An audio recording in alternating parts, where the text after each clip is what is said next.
On en vient à présent à cette polémique qui s'est déclenchée en Israël aujourd'hui à propos d'un livre. C'est un livre qui raconte une histoire d'amour entre une Israélienne et un Palestinien. Eh bien, le ministre de l'Éducation, Naftali Bennett, a décidé de retirer l'ouvrage de la liste de ceux qui peuvent être étudiés au lycée. Vive réaction à gauche, Cyril Amar.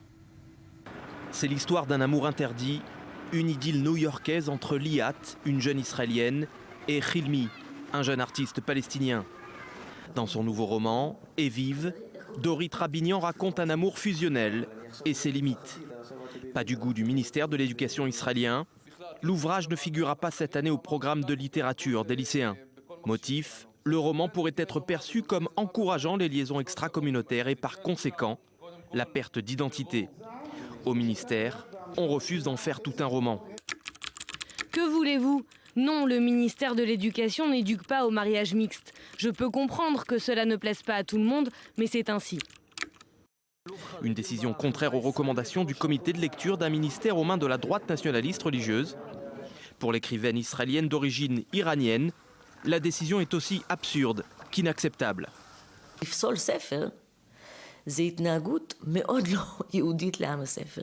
Interdire un livre, ce n'est pas une attitude très juive qui sied au peuple du livre. C'est drôle car dans mon livre, les héros ont précisément peur de l'assimilation. Aussi universaliste qu'ils soient dans la capitale mondiale de l'universalisme, à New York, ils portent dans leur ADN une part irréductible de particularisme, cette « est vive » qui est le nom même du roman. Un roman qui pourrait devenir bientôt un best-seller. Conséquence immédiate de sa mise au ban. Ce jeudi, les lecteurs israéliens se le sont arrachés dans les librairies, en version papier ou en version numérique. Tout le reste n'est que littérature. Alors, vraie polémique ou pas, on est en tout cas en ligne avec un directeur de lycée israélien, Yitzhak Grunwald. Bonsoir. Bonsoir. Vous dirigez un établissement qui se situe donc dans le Gush Etzion. Qu'est-ce que vous pensez d'abord de cette polémique ? Est-ce que vous trouvez normal qu'on retire cet ouvrage parce qu'il est question d'assimilation finalement et que c'est un danger que soulève le ministère de l'Éducation ? Très sincèrement, je ne crois pas.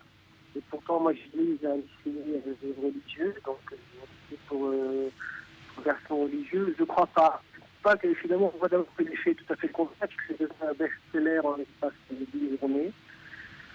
Et je pense que, encore, il faut quand même préciser que ce livre n'est pas interdit de lecture dans les lycées, c'est pas une censure, il fait partie du programme du baccalauréat pour ceux qui étudient le maximum d'unité en littérature.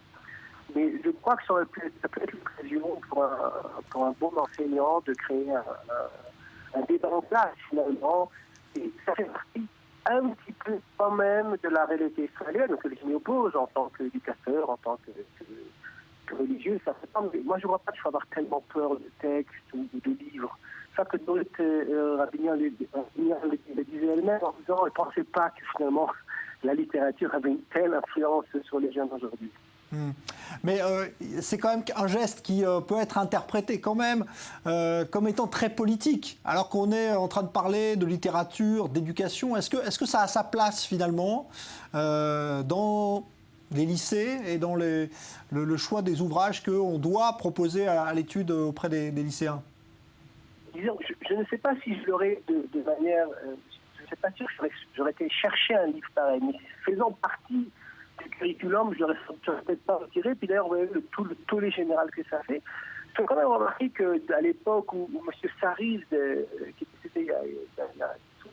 était lui-même ministre de l'Éducation, il a fait aussi rentrer dans le cursus scolaire des ouvrages, notamment d'auteurs palestiniens engagés. Ça fait partie un peu, je veux dire, chacun avec ses idéologies politiques. Mais je ne crois pas que le conseil d'éducation est un régulateur, c'est lui qui doit donner quand même, il ne peut pas tout autoriser et tout permettre, mais vu le tollé général que ça a créé, les effets, ce qu'on a fait, c'est devenu beaucoup plus dramatique que ça n'a été.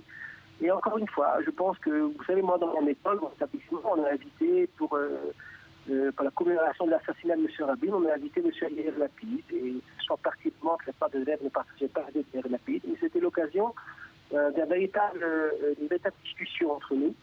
Et je pense que ça fait partie de l'éducation, d'être capable de s'ouvrir et d'entendre des opinions qui sont souvent contraires aux autres. Et c'est une manière de voir, de tester notre tolérance. Et aussi de comprendre à quel point nos idées, elles sont assez solidement finalement bâties. Donc je pense que le débat aurait été intéressant. Merci en tout cas pour ce témoignage, Yitzhak Grunwald. Je rappelle que vous dirigez un lycée donc israélien dans le Gush Etzion. Naftali Bennett, qui est dit ministre de l'Éducation, affirme ce soir qu'il n'a pas participé lui-même à la prise de décision, mais qu'en tout cas, il valide ce choix fait par le comité qui a décidé de retirer donc ce livre de la liste de ceux qui peuvent être étudiés dans les lycées israéliens.